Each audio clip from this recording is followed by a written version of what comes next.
Hey, what is up mortals? It's veryColby here with a new video for you. Welcome to part 1 of What If Izuku was the host of the Blacklight virus. I just wanted to greet you guys by saying sit back and relax. You're in for a treat. So, we begin. Within the crowded city streets of New York City, a man in a leather jacket and a hood moved through the waves of people. The man seemed nervous, his hands trembling as he clung to a vial that pressed against his chest. Then, looking over the crowd, he was alerted to the presence of dozens of armed individuals that got him in their view. Running up the steps into Pennsylvania Station, the fidgety individual attempted to enter a train cart until the gunmen eventually surrounded him. "Dr. Mercer, stand down and hand us the vial," yelled out one of the armed men, which caused the man to look around frantically and lifted the vial upwards, threatening to break it. Though just when the black and red substance was about to be released onto the world, he was grabbed from behind and the vial was confiscated. "This thing is not what you think it is. Please, listen to me," yelled the hooded man, his eyes filled with fear and his voice wholly engulfed in panic. The gunmen remained silent as they dragged the man away, and the vial was taken back to its home, back to Gentech. Many years passed and the age of superhumans had come into being. The sudden emergence of quirks caused the research on the Blacklight virus to be discontinued as its purpose of creating super soldiers had to become redundant. Across the world, the Age of Heroes had entered a golden age, as the symbol of peace, All Might, took the world stage as the #1 hero of Japan, and was considered by many as the greatest hero ever to live.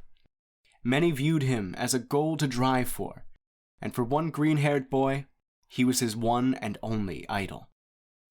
At that point, most human beings are born with powers, then dubbed quirks, and only 20% of the overall population were considered quirkless.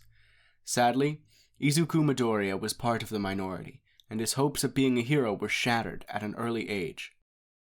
"Mrs. Midoriya, I'm sorry to say your boy is quirkless. See here? Those who are born with quirks are born with a single joint on their pinky toe. And as you can see here, Izuku was born with 2 joints. Said the mustachioed doctor as he gestured towards an X-ray on the wall.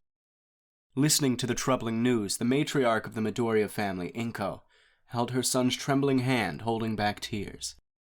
The green-haired woman gripped her blouse tightly as she spoke nervously up towards the quirk specialist. Is there a possibility that he may be a late bloomer?" The soft, stuttering voice of the greenette seemed incredibly loud in the quiet office, which was met by a silence and shake of the head, which caused the dams to burst, causing the Midoriya family to break down into tears. The 5-year-old boy's dreams were crushed before his life could even begin, and the feeling of helplessness from his mother added to the mood.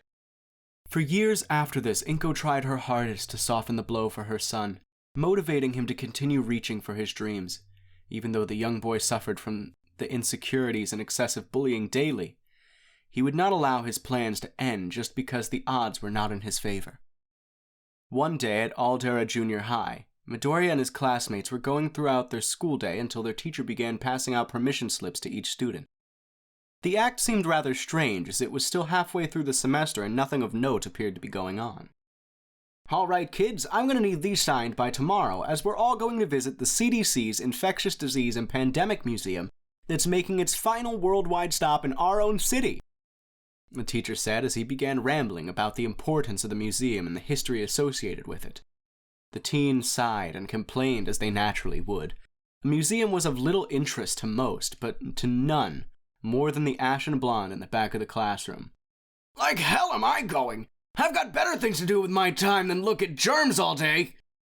The boy threw his legs atop his desk as he leaned back and began to laugh arrogantly, which started a minor uproar in the class, joining the boy in his mocking of the excursion. Finally, the teacher slammed his hands on his desk to bring attention back to him and quelled the insurrection. "That is quite enough out of you, Mr. Bakugo, and for the rest of you that find this funny, anyone not going to the museum must complete a 1,000-word essay on the importance of knowing the past by Monday." The students began to complain and argue audibly, though the entirety of the situation was drowned out by the freckled youth that sat quietly in the corner. Finally, the teen took notes and proceeded with his day, avoiding drawing any attention to himself. At the end of the school days, he was exiting the vicinity of the school. Midoriya was suddenly shoulder-checked aggressively, causing him to drop his notebook and lose his balance. Falling hard on his knees, the boy yelped, but before he could recover and speak out, his blood grew cold when he noticed who his aggressor was. Kacha, watch it, Deku! Growled the bully as his scarlet eyes glared daggers at the freckled-faced boy. Frantically, Midoriya reached to grab his notebook, but he was stopped as the blonde stomped on the book, pinning it to the ground. Have fun at that nerd museum tomorrow, Deku! It's your type of place! A home for useless bullshit! Then the boy kicked his classmate in the chest, winding him immediately and causing him to hug himself for reassurance. Midoriya coughed as he attempted to catch his breath, all the while the bully and his cronies walked away laughing at the teen's pain. The quivering boy slowly reached for his book and got to his feet as he made his lonely path home, hiding the tears that threatened to escape him. As he arrived home, he made it past his mother without a word and threw himself onto his bed, exhausted both physically and mentally. Tilting his head to the side, Midoriya looked at the All Might poster on his wall, and he began to question if he would ever be able to become a hero. However, at age 14, he had yet to manifest a quirk, and in approximately 1 year, he would be able to take the UA entrance exam, though his chances were slim to none. The next day came by rather uneventfully as he got on the school bus that took most of his class to their designated location, the CDC's Infectious Disease and Pandemic Museum. This had been a new effort from the world government to spread awareness of past worldwide events that threaten the fate of humanity on many occasions. But unfortunately, those who do not know their past would be doomed to repeat it, and this was something humanity could not afford. The class would go past a large display showing a circular virus covered in crown-like growths, with an enormous worldwide tally mark showing the hundreds of millions of infected and millions dead.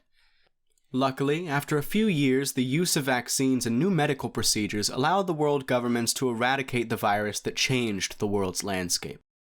The model coronavirus was the last and greatest epidemic to impact humanity, but that is in the past now. So now, for the end of our trip, we would like to show you one final display. Prevented threats to humanity, said the museum's guide as he gestured towards a rather disturbing display.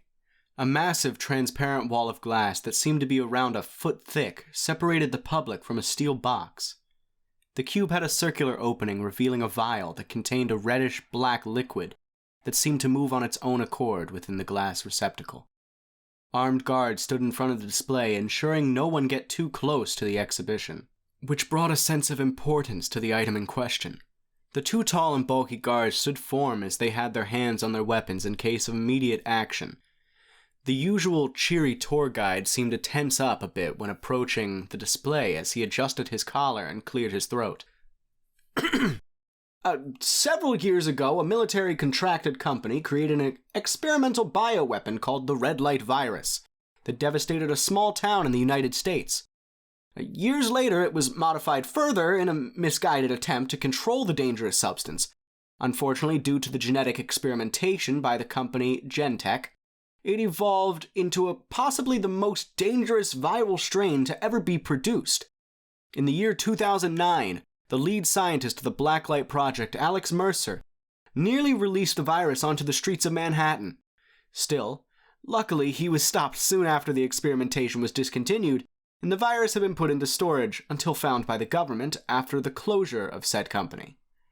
The man continued to speak about how it could have theoretically spread across the globe, possibly ending human civilization as it was known. The original virus was stated to have a 99.9% mortality rate. Within 1 month, half of the population of the infected town died due to complications with the virus. Students watched with awe, and many stayed away from the display in fear of being infected, though it was implausible due to the many safety regulations put into place.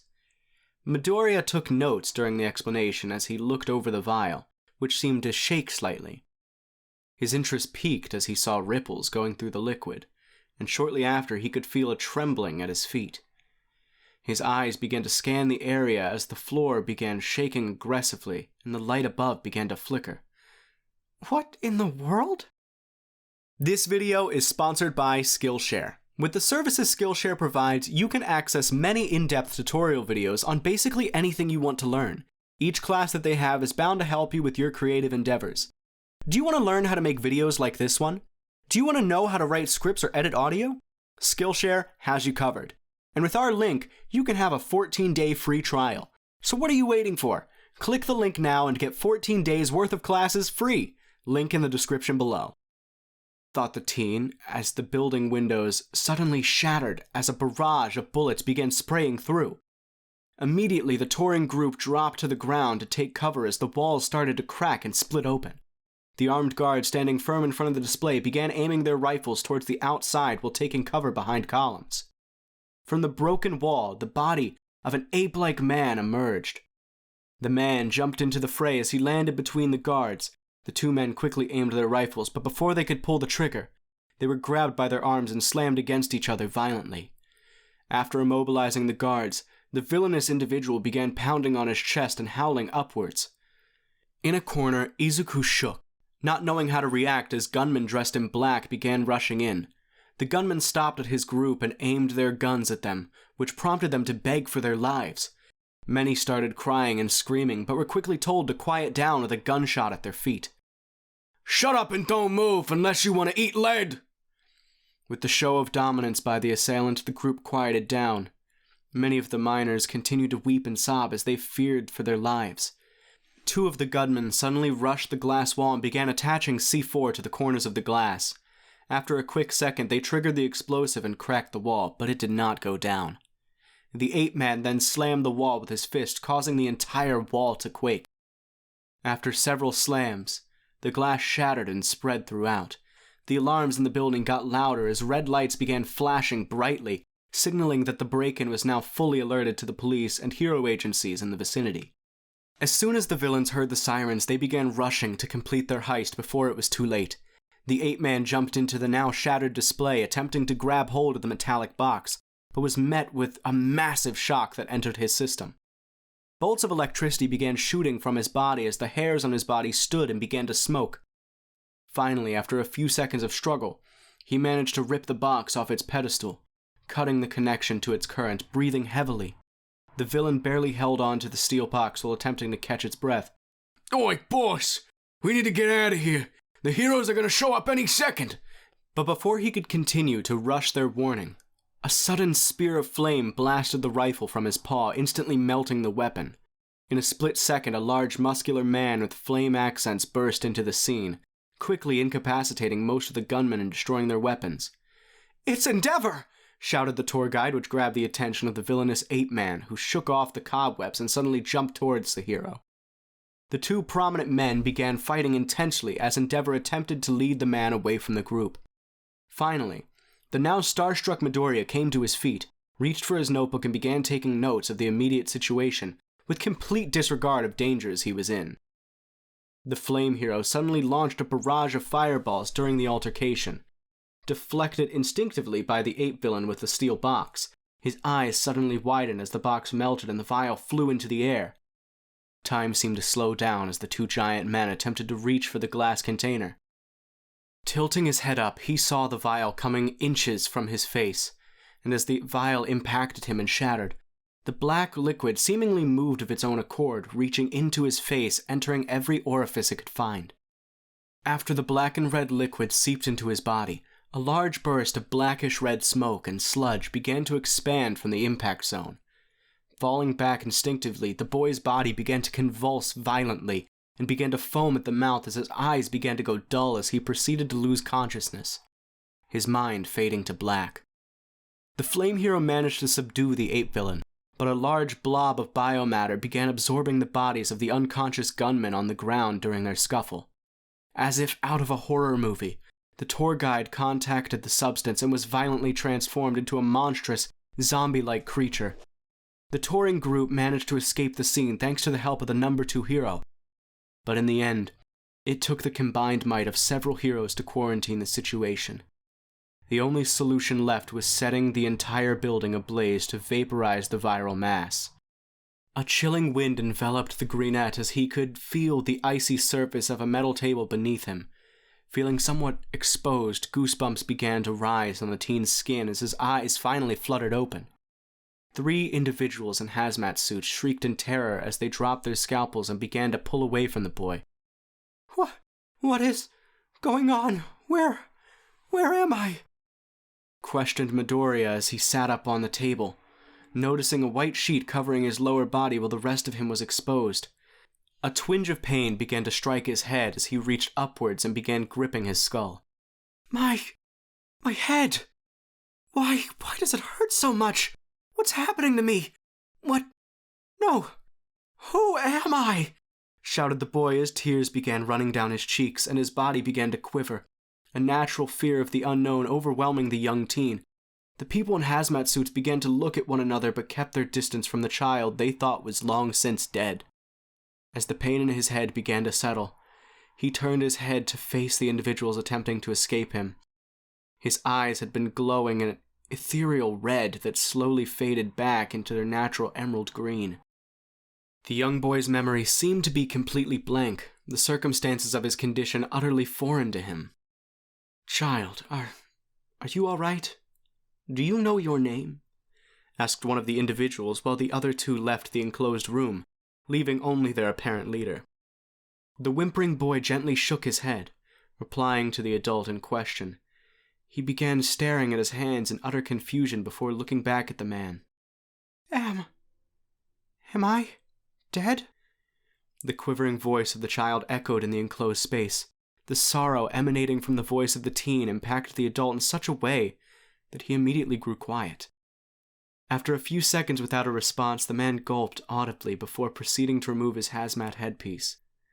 "Child, we believed you perished several weeks ago. Your heart did not beat. Your brain had no electrical pulses.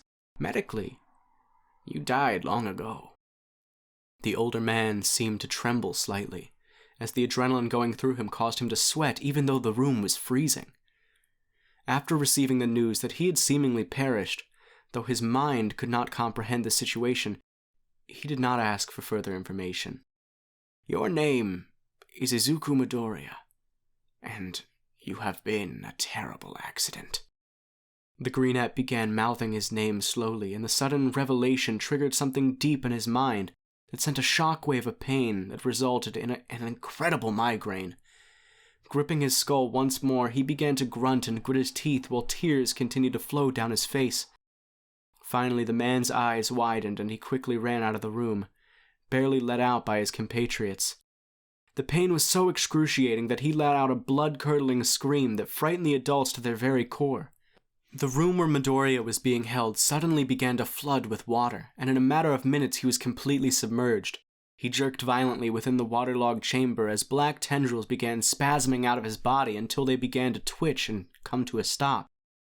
Now unconscious inside the chamber, the water began to flood, and as soon as it emptied, a blast of chilled air filled the room, seemingly freezing the boy solid. The individuals looked at each other and sighed in relief, while taking several notes and remotely examining the boy. Behind them, a mustachioed man stood, his goggled eyes looking intensely at the monitor, curiosity overwhelming him. "It seems Patient Zero was not as dead as we previously thought." In the coming weeks, multiple experiments were performed on the greenette. Samples of his blood were tested, but no matter how they affected his body, it would regenerate instantly. So a decision was made to reach out once more to the boy. From the information collected from his schoolmates and next of kin, it was revealed to them that he had heroic aspirations, and due to the current state of Japan, his cooperation would be of the utmost importance. "Mr. Midoriya, my name is Dr. Garaki, and I have been put in charge of your particular case," said the portly man as he rested on a steel chair across Midoriya, who slowly awakened from his imposed slumber, now wearing a hospital gown. The boy felt some form of warmth from the thin garment. His eyes suddenly locked onto the man as they shifted to red, while black tendrils emerged from his body and shot towards the seated individual. However, they seemed to splatter against a glass wall that separated them. Upon noticing that their path was impeded, the tendrils slowly retracted and re-entered the boy's body, though his eyes remained a scarlet red. "It seems your abilities have been developing nicely. I'm impressed." The man smiled as he lifted a clipboard and began taking notes regarding the current events. Midoriya stood up and stepped towards the glass wall, placing his hands on the cool surface of the divider. Why am I here? Wherever here is. Dr. Garaki stopped writing for a brief moment to adjust his goggles and then took back at the boy. The lights glaring off the reflective surface, Midoriya balled his hands into a fist and slammed it against the glass, causing an echo to reverberate between the two rooms. You're the first person to be infected by the Blacklight virus and remain relatively human. But boy, you must understand, this strain was made to kill, and somehow it is bonded with your body and is working under your will. The man smiled as he put down the clipboard and leaned forward, interlacing his fingers and leaning his elbows on his knees.